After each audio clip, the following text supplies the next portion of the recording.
Welcome to Detox Your Daily Habits, the show where we have raw and vulnerable conversations around spirituality, get real about how messy personal growth is, and bring to light the truths of how hard it is to break through your limiting beliefs in order to trust your higher self.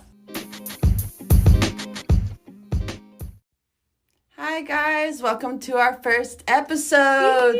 We're so excited to have you guys here on this journey with us and really to connect and create the space. So in order to do that, we kind of wanted to give a little background on us as individuals, but also our backstory and how we met, our relationship with spirituality, and why we really kind of started this podcast to begin with. And just for some context on our background, we are both from Corpus Christi, Texas. Gotta represent. And basically, I grew up, and at 13 years old, I actually met Dakota's older sister, Sierra, and she became my best friend, and we became inseparable at the time. And with that, of course, I knew her little sister, Dakota, and Dakota was about 7 at the time, like 6, 7. Yeah. And so obviously we were at different stages in our life and weren't very close back then. She was like a kid sister. And kind of grew up that way. Even when she was like when we were in high school, it was the same thing. She was the annoying kid sister, but we loved her. Yeah, and you don't want to let me come in your room, let me hang out with you guys. Yeah, so it was like that for a while. And then kind of as she got older, we actually ended up falling in line of a lot of similarities and things that we both enjoyed and both found passion in. And yeah, we kind of, as we got older, as she got older, we just grew closer over time, and before you know it, we were really close, and now we live together, and now we're here starting this podcast with you guys. Yeah, definitely. Just to kind of add how we got close was actually raves, which was something that changed both of our lives, and we will kind of discuss more of that in our actual background stories, but raves got us definitely closer. Yeah, bonded over music, partying, and our similar backgrounds, obviously. Yeah. So Danielle's going to go ahead and you can start with yours. Yeah, and we'll talk a little bit about me as a little individual side. I am 30 years old, like I said, from Corpus. I actually grew up in, I hate using the word broken home, but, you know, a home. And my parents divorced really young. My mom was heavily addicted to drugs, had an affair, ended up having my now younger brother, love them all to death. Like, you know, we were all living our lives, you know, and I love my parents. They loved me, but they just had their own lives and traumas they were dealing with. My dad was a workaholic, and in my childhood was just not the best in my personal perspective. At my age, I just didn't really understand. And I grew up and turned to food. I had a really bad food addiction, and now I know it was a binge eating disorder, but back then I just ate through my emotions, and it really led to me getting obese as a child. And well, in school they weren't that kind, so I grew up being heavily bullied and really dealing with kind of being the outsider in my family, with being overweight and not really feeling like anyone understood, and just kind of turning on the inside and eating even more, gaining more weight, and it just became this like cycle effect, which led me to really struggling with wanting to fit in more than I cared about my academics in school. And even though I was really smart, I made great grades, I buried myself in books a lot, none of that mattered, because all that mattered to me was A, not being made fun of, and B, fitting in more and relating to these kids more, and maybe like taking some of that pain away. And you know, it led to a lot, but with that, I found that in high school, the easiest way to get the people off your back and become one is to party with them. And I did. Mm-hmm. I quickly turned to partying and drinking and smoking weed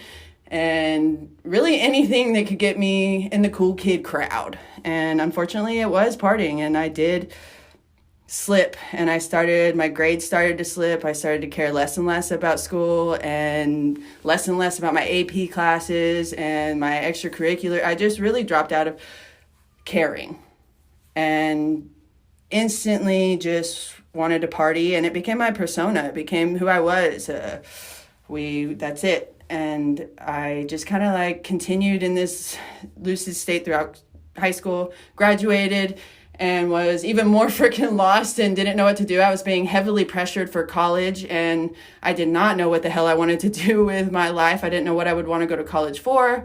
And so I did what every kid did and went to college anyways, and hated it, and was lost at college and wasn't fitting in there either. And so I dropped out.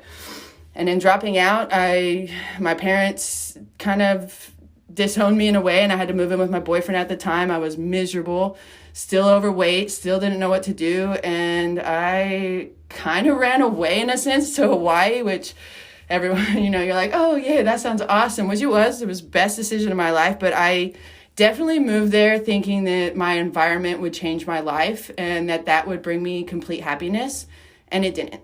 I just replaced my sadness in a place that was very happy and very beautiful, and it changed my life for good, but I wasn't mentally ready for that kind of change and move and that kind of environment change because it was huge.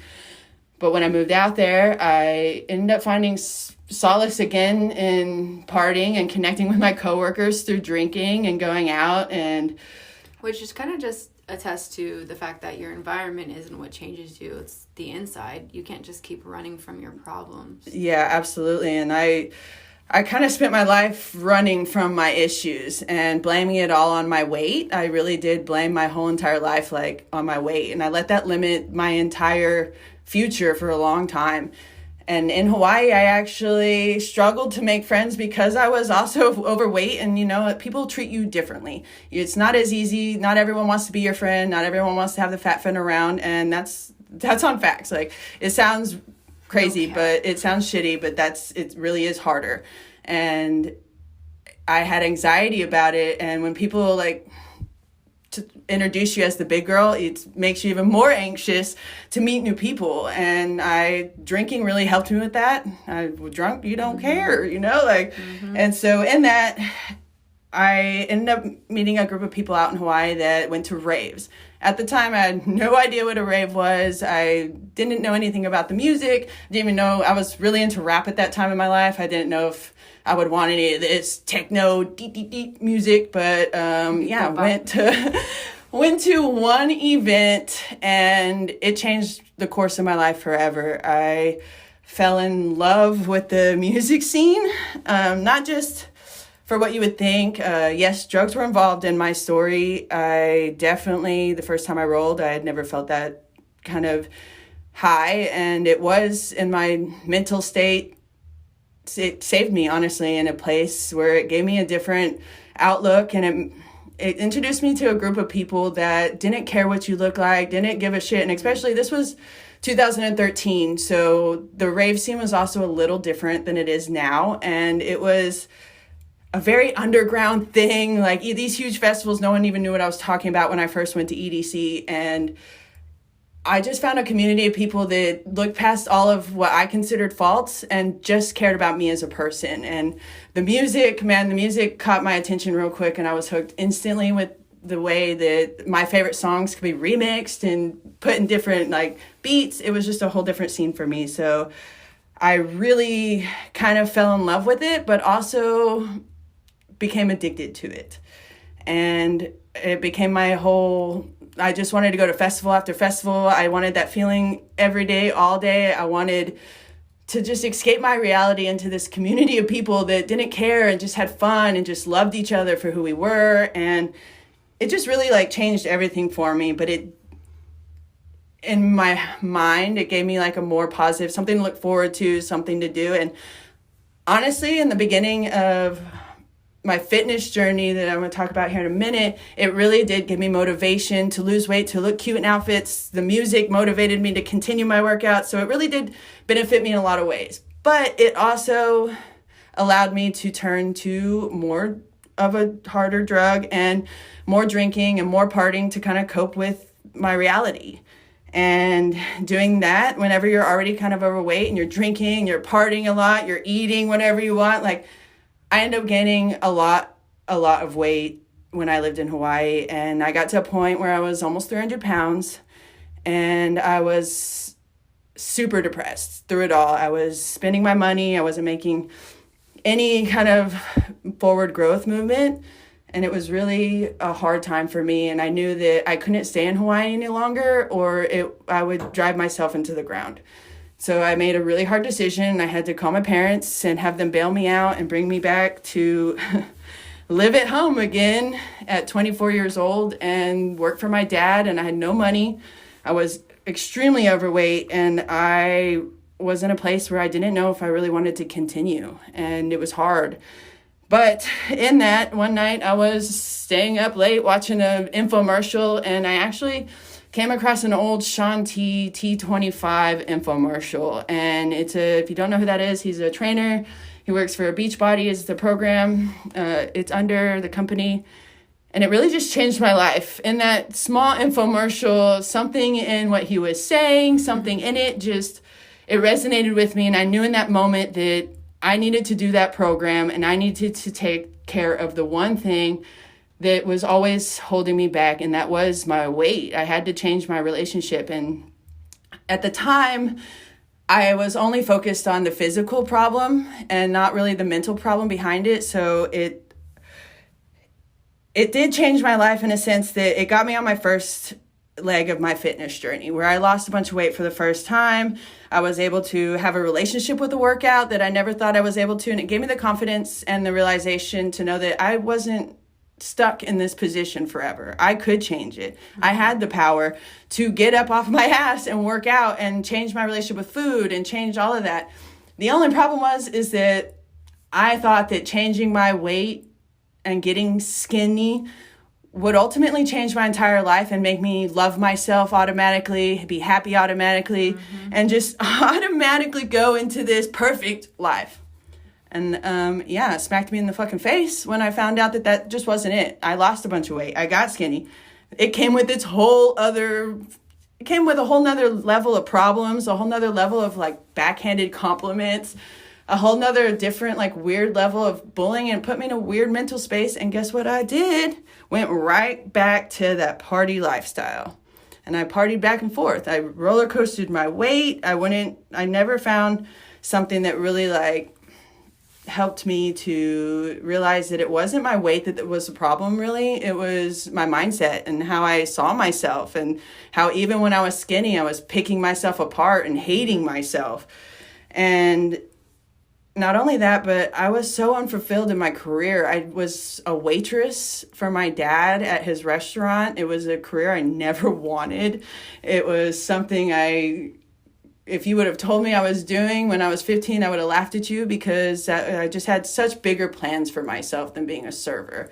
And so in the middle of all of this, I was just kind of lost completely on my life, and I wanted more. And I thought fitness was it, because I really did find a connection with fitness and a connection with wanting to help other people kind of find their workout routine. At the time, that's all it was to me. It wasn't anything else. And so I actually went with Beachbody and joined their MLM program, which is you could be a Beachbody coach. And essentially MLM stands for multi-level marketing, by the way. Yeah, and essentially you're just selling products for a company, and you can wrap it up however you want to wrap it, but that's what you're doing. Yeah. And for me, I just was trying, it seemed, but I never found a passion in helping people just lose weight. And I never found a passion with Beachbody. I always felt like kind of scummy. I know Dakota can attest to this. She'll tell you a little bit about it. But just like, I felt like I was fake and pushing a product and pushing someone else's business. And it just never worked out for me. And I just wasn't about it. And I thought it was me. But I know now that it just wasn't in alignment with me. And it just wasn't meant for me. But at the time, I just felt more lost. Like nothing was working. And I was just kind of stuck with being a server and partying my whole life. And that was cool for a while. And honestly, I was doing it until last year. Yeah. And like, it was just one of these things where I was faking my satisfaction with my life, where it was okay by overworking. I don't think you were faking your satisfaction. I just don't think you were aware of your situation. Yes, very true. It was definitely a situation where I just was thinking I was happy with the life I was, but underneath still feeling like things weren't right. Mm-hmm. And it's like, although I've had a great life, my traveling, the festivals I've been to, the people I've met, it's been a great time, but I just felt very unfulfilled. I knew I wasn't as far in life as I really wanted to be. I knew I could do more to help other people kind of feel better about their situation. I knew, and I feel like that kind of tied into why I wanted to do Beachbody in the first place, was I did really want to help people, and I have always kind of felt that way, but I kind of just let it go and kept that party travel lifestyle. But when 2020 hit last year, I think we can all attest that, well, our life was turned upside down. And here I was in this situation where the things that kind of allowed me to enjoy my life and not make big changes and not really care to see the changes I need to make, they were all gone. All those distractions, all the things that I could kind of like do were gone. And I was stuck with just my life and the things I've created and the thoughts about it all. And and really just like seeing it for what it is and realizing that I wanted nothing to do with this and I wanted better for myself and that I kind of wanted to change, but I didn't know how. And all of a sudden I was paralysis by analysis. I was depressed. I was thinking that this was the end all be all. I was never going to go anywhere and do anything, and that I was just too far gone. I was about to turn 30 and I hadn't done anything with my life, it felt like, and I was broke and still struggling and without a job now and without any kind of like way to make money, on unemployment. And it was just a really, really hard time for everyone, but in my personal life, especially just kind of feeling like I had no purpose and no meaning. And luckily, I was blessed to be living with my boyfriend in Dakota at the time, and Dakota really changed my life. She pushed me towards podcasts, and even though I rolled my eyes about 1 million times when she was telling me about mindset and personal development and and spirituality and all these things, I just, at first, our ego gets in the way, and I was just like, is she going to help me? I'm too far gone. But I trusted her enough to know that I was desperate for change. So what was I doing not taking her advice? Like, what could it hurt? And I'm so glad I did, because she guided me towards things that changed my life forever. And it didn't happen overnight. It still doesn't happen some days, but I started listening to the podcast she recommended, which led me to start picking up books again. But instead of things like Harry Potter, I picked up personal development books and really dived into finding out more about myself and listening to audiobooks when I was driving instead of listening to, pointless stuff, and just really like taking time to learn and rewire my mindset, whatever that meant. I didn't know, but I knew I wanted to give it a go. And with that, she actually introduced me to the Boss Babe podcast, which led me to Alyssa Nobrega. And once I found her, I found out that Dakota had showed me a whole new side of and people that, man, they've just changed everything for me. I actually started taking a life coaching course with Alyssa recently, and it's a year-long program, and we're about 4 months in. Yeah. And it's been, man, even without it, like, it's just been so much information to change my own personal life that I want to share it with others free or whatever. That this information and these mindset tweaks and these things that seem so small make significant changes in your life, truly. And it just started to shift my reality. And even though the outside looks a lot the same, I'm just a whole new person inside. And it just makes it so much easier to deal with the same mistakes that we keep repeating, which we will, and that's okay. And I'm just so grateful for Dakota and what she's done for my life at this point. Yeah, I appreciate that. I love you. I love you always. Too. And we wouldn't be here if it wasn't for the both of us. So I appreciate you more than you know. I really do feel like that. Dude, just to like side note this whole thing, because then I'll go into my background, but I got sick with COVID. If you believe in it, if you don't, whatever. I got sick, right? And I was pronounced not dead, but like with COVID. And so She like literally, she had a quarantine too, but I was quarantined in my room, and she brought me food. She brought me water. She was like my mom. She was my best friend. She would FaceTime me, make sure I wasn't alone. She brought me like puzzles and toys. She was just, thank you so much, toys. Kind of. She brought me candle stuff, and I couldn't even smell. I'm like, that's rude. Brought her food and candles. I know you can't taste or smell. Gives me pizza. I'm like, you should just give me rice and chicken, bro.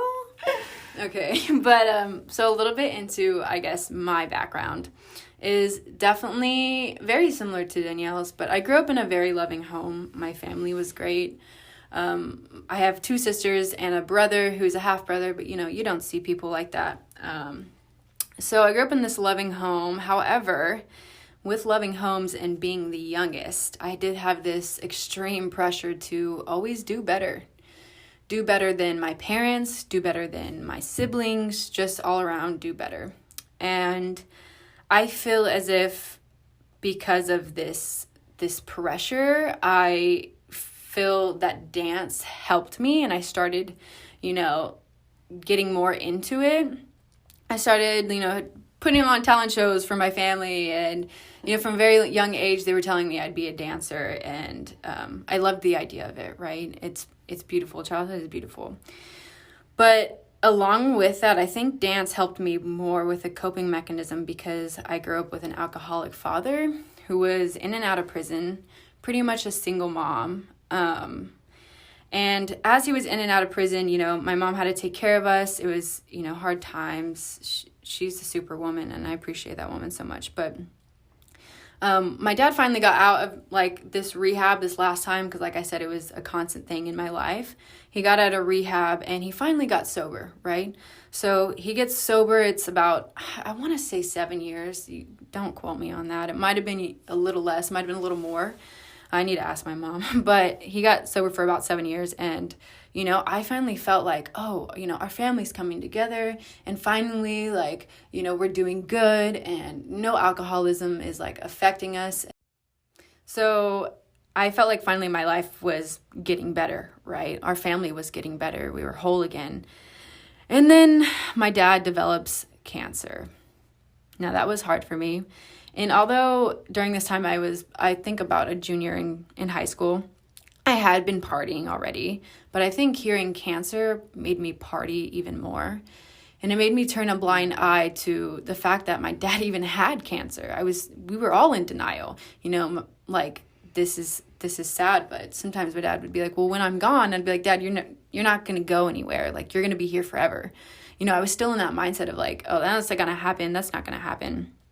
And so, yes, I turned more to partying, and which actually got me, I feel, into raves as well. It was a place of freedom and escape from all the worries at home and all the worries that I had to constantly deal with.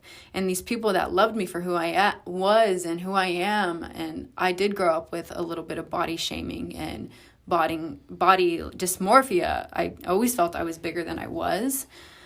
So that helped me a lot too in the rave world, in the rave community. Everyone was nice. But something that the rave community really brought me was the fact that I started shuffling. And I did do cheerleading in high school and stuff, but shuffling was it was a whole new world for me. Seriously, it felt so free. It felt like finally I was getting back to my roots of that childhood feeling of getting to, dance and release. And it wasn't about being in a competition or being in front of your school pep rally or in front of a stadium. It was just me in this room and nothing else mattered. And that's where I really got into even more raving. And but because my dad had cancer, right? And it was time for college, I ended up staying home instead of going away for college because I didn't want to miss out just in case, something happened with my dad. And I do feel that was a great decision. However, I did feel resentment at the time. I felt resentment that I couldn't live that college life. And I felt, a little bad about the fact that my dad had cancer, and obviously woe was me, right? It's all self-reflection, and I've done a lot of that. But in this time frame, I was young-minded and, just oblivious to the fact that people matter too, and it's not just about you. And so my dad, one time I was at a festival, and I get this call from my mom. Excuse me if I sound like I'm crying, because I might. I get this call from my mom, and she's like, your dad's sick, and your dad's sick, and this time it's serious. And, she's called me before, and she's told me this, and every time my dad came out of it on top. And usually everything was okay, but this time he passed away, and it was very hard for me, as obviously still coming up, right? Very hard for me. I lost him in 2017, but the first thing that I turned to was dancing. And honestly, the day of... You're gonna make me cry. Sorry. No, don't be. The day of he passed away, I actually got up and I left and I went to the beach, because the beach was also an escape for me from growing up and stuff. We all surfed together. That's just a side note, but... We went together. Yeah, and so... I went and I danced and I danced and I danced until I couldn't freaking dance anymore, and I cried, and it was just something that definitely made me get into more of this mindset frame of if dancing helps me, I feel I could get more into fitness. And so I got really into dancing and fitness, and that was a part of my life. And on that journey, I was in college at this time. I kind of ran into an old friend of mine who was doing Herbalife. And if you know what Herbalife is, it's same with an MLM. You're selling products for a company. And in that company, I'm so grateful for it now. At the time, I was confused, but it got me into personal development. It got me into watching YouTube video after YouTube video. It got me into personal development books. It got me into feeling like I was a part of a community again without the constant partying and raving. So I started getting more into personal development. I was trying to build my team on Herbalife. And then, I don't know, it just kind of hit me that it wasn't what I wanted to be doing. I was actually going to college for marketing, so I thought maybe it would be similar, but I felt I was having to do more selling than I was marketing, and I felt sleazy because although I trusted and I got, I got healthy on the product, and the products made me feel really good, I just felt I didn't know how to push it on people without feeling pushy. Feel that. Yeah. Yeah. And I'm not really that type of person. And nothing to the people who do this, because, you guys are changing lives. You changed my life. You changed so many lives, and I appreciate you and thank you so much for that opportunity, but it just was not for me. Yeah, I feel like they attest to the MLM companies get a lot of flack, and I feel like there are people who do really well in them, and they do help. I can't speak for all, but I know Herbalife. I've taken Herbalife products, and I know Beachbody. I can't speak anything but fantastic things about them as a company. Mm-hmm. I think we both know that in alignment terms, we know now it just wasn't meant for us, and it wasn't where we were headed. Exactly, yeah. So I kind of quit Herbalife after a while. However, I continued personal development and, got more into that realm. I then graduated college with my marketing degree, got a bachelor's. And, all throughout college, it was really freaking hard for me. I think that's partly why I quit Herbalife too. It was just too much. I was taking, a full load. I was crying on my fucking floor in my room, screaming about how I didn't want to do this anymore, but felt the pressure to complete college because, like I said, being the youngest and feeling the pressure to do better. Otherwise, I feel like I would have probably, honestly, dropped out.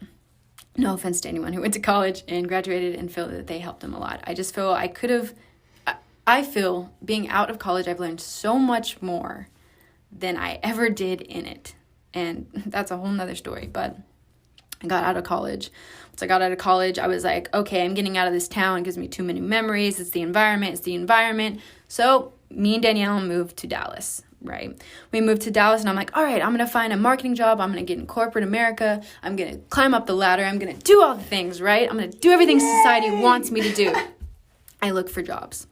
After job after job. I keep getting stuck in these motherfucking sales jobs. The ones where you're door knocking, feeling low as shit, and feeling like, oh, I'll get there eventually, but it's not until 4 or 5 years later where I could be in a different job. So I got into door knocking jobs. I ended up quitting my door knocking job. And at this point in my life, I'm like, okay, what can I do? Because I don't want to keep getting in these sales jobs. I don't have enough credentials to do social media marketing like I wanted to. What can I do right here, right now? So I picked a course up from my friend now. She's awesome. She's a friend now, but she was my coach at the time. Her name is Nadine. She has a social media marketing course. Definitely recommend if you guys are into that. But she taught me she got me again more into personal development, more into actually spirituality, because at this point I was kind of already in it due to like a breakup and kind of doing self-discovery things. I read books, did a little bit of mindfulness and meditation books, super freaking good. And anyway, so once I got to her, she was telling us more about spirituality and, taking tests to understand who you are, like the Enneagram and all the other ones that, give you a more description on why you are the way you are, which was super motivating for me. But middle of that course, mind you, you spend some money. And while I'm doing that course, I was on unemployment because that was during COVID. Yeah. I was unemployment, but before that I was just serving because I couldn't find a job that I wanted to. So I was on unemployment. I used pretty much all my unemployment for this course. I then, businesses are a lot. You need more money as you continue. You don't just need that one unemployment check. You need like 5,000. You know what I mean? So I didn't have enough money. And but in the middle of the course, I had this epiphany, right? I didn't listen to myself though. I wasn't too much into my intuition at this time, but I cried on a call with her, and I was just crying, and I was like, I don't feel like this is what I want to do. And she's like, what else is going on? And at that time I was still going through another breakup, same person. It's a back and forth thing. And I was like, I just got out of a breakup. I feel lost. What I thought I wanted to do, which mind you was market for music festivals. That was my goal.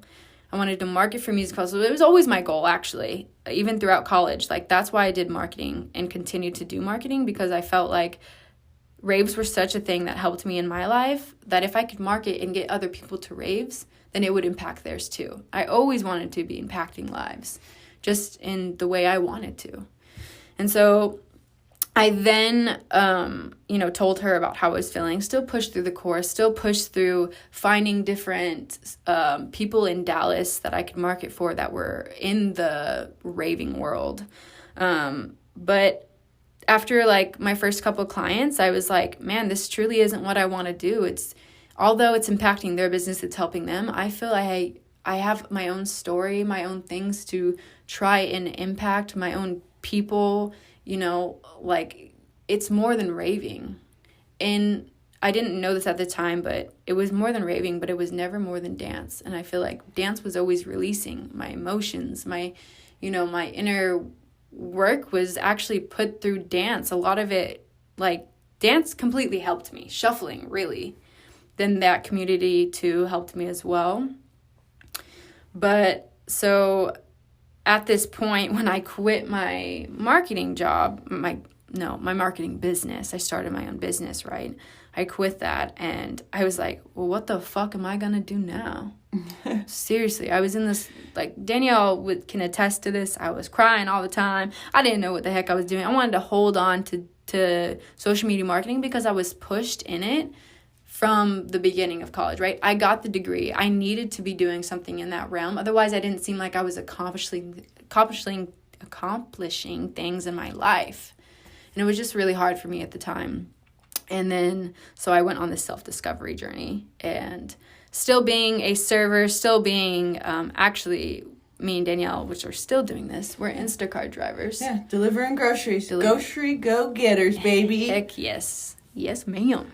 And although it's, not fully ideal, it is what's getting us by, and we're very appreciative. Yeah, thankful to the Instacart game. Heck yes. And so I started finding myself, took another course from the beautiful Catherine Zinkina.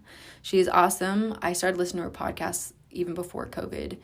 But at this point in my life, I was like, dude, I've been listening to her podcast for so long. Why the heck have I not taken a course by her? So I took her course, and I'm currently learning about manifestation, spirituality, inner growth, personal development, shadow work, all of the things. And I just keep sharing on my Instagram page about stuff like this. So I'm like, this is where me and Danielle kind of get into this. Well, why did we start this? You know, like, what is our goal here? What are we doing? Really, throughout this, obviously, we're both living together, doing these major inner work situations, but individually, separately. We're not in the same room going through all this shit together. A lot of it's been spent kind of on our own in our cars, crying. I know that I've cried more, and I probably have water damage in my car at this point because of all the crying and emotional shit show that I've gone through in the car, delivering your groceries, crying through my mask because that's life. Tears on the mask, but you're okay. You're like, yeah, why? And like, just for context, I was listening to a podcast with honestly, I don't know exactly what podcast it was, but I do know it was with this girl. Her name is Akika. Online, she's known as the ancient medicine woman, and she had a definition. Sorry, I had a little brain fart. Definition for spirituality that I kind of wanted to share in case you're curious on like what the hell that even is. Spirituality, first of all, is accessible for everyone, and it is only the unveiling of the truth within and your relationship with a higher power. Now, a higher power can be whatever it means to you. Source, energy, universe, God, everybody's different. But basically that's kind of like, it's your own self-discovery journey, essentially. And I just want to add that like spirituality is not a religion.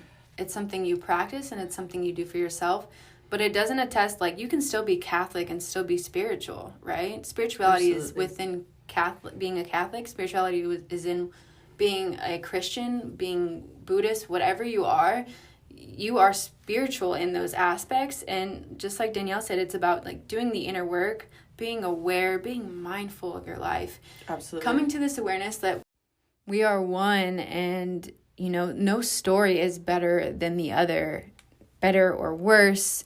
You know, my story doesn't trump your story. Her story doesn't trump my story. Nothing like that. We are so much more similar than we even think. And once me and Danielle got to, you know, discover our own journeys, but separate but apart, we started to realize how similar this whole process was going for us. Yeah, we were freaking struggling. Yes. Crying some days, laughing a lot, being excited. Days where we felt on top of the world, ready to push through some boundaries and out of our comfort zones, and other days where we ran for the freaking hills and I let fear take over. You know, it's a process. It's a journey. Mm-hmm. It's not a linear self-healing is not linear. You will have days where you are up and down, and we wanted to just kind of like share that journey with you. And if you're on the same place, like, make you feel less alone, because we realize that we do have an advantage and a privilege living together and being along this path at the same time, because we have each other to turn to and ask questions and to be like, okay, like there's times where I'm like, oh, that's your ego today. And we're able to have these conversations together. And it's like, we found that not everyone probably has that, obviously. And we wanted to bring a space in a community where we could have vulnerable conversations like this and just be freaking real and raw about it, and open and vulnerable, honestly. And just the fact that, you know, I was thinking just now when you were saying that, Danielle, that like, honestly, if I didn't have you in this journey, I think I might have backed away. Yeah. I wouldn't be as far along as I am. Oh, I definitely would have. Because I would have felt like, oh, I'm not doing it right anyway. Let me go drink a couple. Let me go soothe my pain with some drinks instead of doing somatic feeling, you know, all this shit that you're supposed to be doing and that we should have been taught when we were growing up, but never were. And what we were taught in our childhood was to drink it out and party it out. Yeah, and throughout this process, it's been a lot easier with Dakota because we've been able to make different choices together and talk to each other about the things we're going through. And without that, we might not have made it as far, like she's saying. And so we just really wanted to give people the opportunity who might be going through this alone, who might be curious about this journey or any of things we're talking about, and who just want direction. We might scare them away. But we're just going to be real. We're going to share with you guys our ups, our downs, and everything that we go through along this path. And, you know, we're just going to be real with y'all, straight up. And you're not just getting the up and down. You're getting that in between too, baby. Yeah. Some days you laugh. We're going to laugh together. We're going to cry together. We're going to just reflect and be appreciative of everything. And gratitude equals growth. Yeah. And so with gratitude and growth, we just really want to thank you guys for being here with us, especially if you made it to the end of this first episode, listening to us talk about ourselves and all that good stuff. Our future episodes will be filled with lots of interviews, fun information we're learning, serious talks, whatever comes up. Yeah, anything you guys want to hear too, just let us know, because we want to build this community based on all of us as a whole. Absolutely. If you have people you want to hear from, if there are topics you want covered, if there are questions you have, all of it. We would love to interact and connect with you guys on more than just this platform. So definitely want to thank you guys for being here. Thank you guys for coming along this journey. And thank you guys for all the support from here on out. Yes, we're so grateful for you guys. We hope you have a blessed and beautiful day. And if you don't, let us know. We're probably right there with you. Bye, guys. Thank you.